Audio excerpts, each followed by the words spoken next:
Tragic, merciless, and devoid of hope, HBO's The Last of Us portrays a viscerally human side to the apocalypse, one not often depicted on television until this point.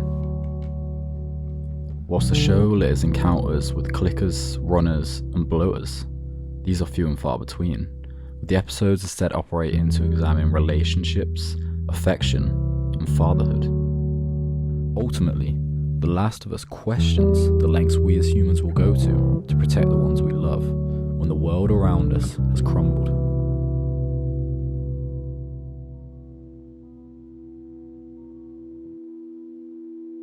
The first strength of The Last of Us is its characters, and this one was going to be obvious for anyone who's played the game. Joel and Sarah, Bill and Frank, Henry and Sam, and of course Joel and Ellie. Each relationship we encounter reflects back onto the two protagonists, as the audience progressively understands the requirement of love and emotion to survive in a fractured society. When we first meet Joel following the death of his daughter, he is a shell of a human, just going through the motions. It is only through his renewed fatherhood and relationship with Ellie that Joel begins to slowly claw back his humanity, and we see him able to live and actually love in this broken world.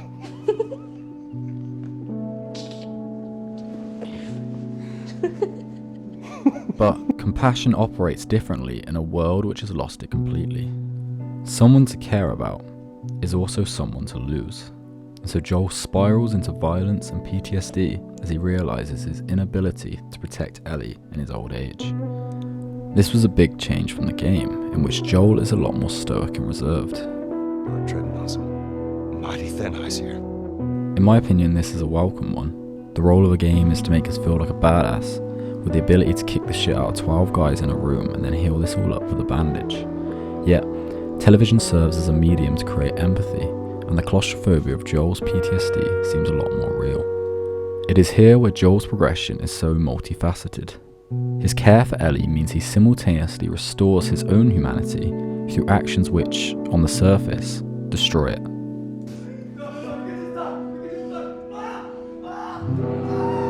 This juxtaposition culminates in the final episodes.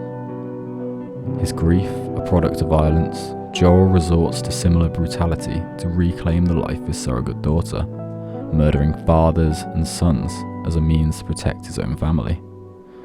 The final action sequence is numbed by a pulsating bass, making Joel's advance into the paediatric ward a tragic montage rather than a tense action sequence.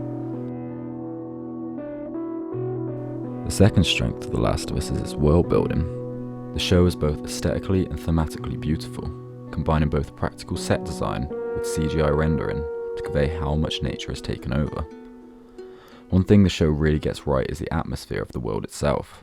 In the brutality of the apocalypse, moss, vines, and leaves grow over vast cityscapes, inferring a melancholic beauty in the decline of systematic order and a return to nature itself. Across the show, we see the scars left as human weaponry attempts to fight off an inevitable force. And this brings me on to my next positive for the show, the scope. Whilst the target of a video game is to funnel you into a very intimate and shared perspective with its main character, the show forces us to look at the entirety of this broken world, with the show allowing us to have a much more rounded view of the apocalypse. We see haunting premonitions of the end of the world and the perspective of the cordyceps worldwide. In the game, we are Joel. We see the world exactly as he does, and so we are limited in our perspective. Whilst this works to understand his relationship with Ellie and his moral decisions by the end of the series, we are limited in the scale of the cordyceps infection. Yet, it is in the scope and the need to flesh out the world in which The Last of Us falls down in comparison to its video game counterparts. They feel the need to build backstories for the villains and for the side characters before just killing them off within the next episode or so.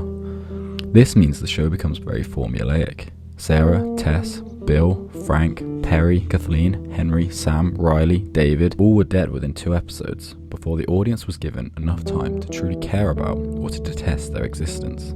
Introducing this many characters and killing them off so quickly becomes boring for the audience, as they care less and less for each character, as we know they will be dead soon. Yet, despite the show following its characters so closely, the game does not have this predictability. People we met were allotted enough time so that their existence truly mattered to the characters and to the players themselves, before they are removed brutally. It's all your fault! Henry, no.